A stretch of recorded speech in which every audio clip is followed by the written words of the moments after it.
Peter was not looking forward to getting up.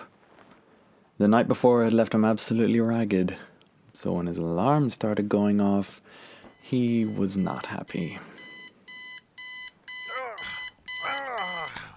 He clicked it off and rolled over, but as he rolled, he felt himself fall. Fire all around. The intense heat made him shirk and squint. The screams of those he loved echoed through his head as he saw fiery depictions of their death flash before his eyes. His body wouldn't let him look away as he saw scene after scene. What is this? What's happening to me? He sobbed and screamed into the flames. Regaining some physical control, Peter looked down at his body, which was now engulfed in searing yellow flames.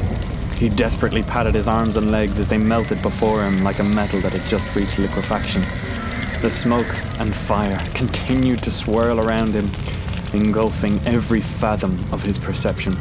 He couldn't close his eyes. He couldn't ignore the doom around him. And then he fell again. Wind and rain whipped his face as he stood in the near black night. He could feel the spray of the ocean as chattering whispers pummeled his hearing. He could almost feel the voices clawing at the back of his head. The indecipherable words of the damned. The desperate mumblings of beings long forgone their earthly bodies bombarded Peter's senses again and again, wave after wave. Stop! And it did.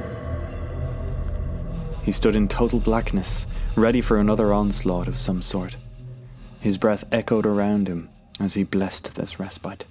I must be dreaming, he thought, trying to look around in the newfound emptiness around him. Oh, please wake up. He felt solid ground fall away from beneath him. As white flashed in his eyes, he was blinded, but he could tell he was falling. Wind whipped his hair and whistled in his ears as he fell. His eyes adjusted to the blue light as he fell past a flock of flying geese. A clear sky above him, a vast sea beneath him. Peter knew there wasn't long before he hit. He clenched his teeth and curled into a ball. Something new. Dragon.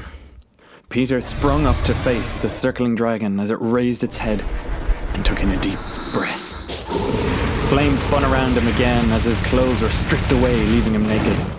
The dragon began to stalk away as Peter fell into a dark forest. No natural sounds, just strange, atonal, dissonant, muted notes played around his head as he glanced about, waiting for some new horror. Oh God, let it end, Peter sobbed. He spotted something approaching. It wasn't 20 feet away, and it was stalking closer. Gaze fixed on Peter, its outline was that of a black cloud floating towards him in the darkness. Oh hell, kill me and be done!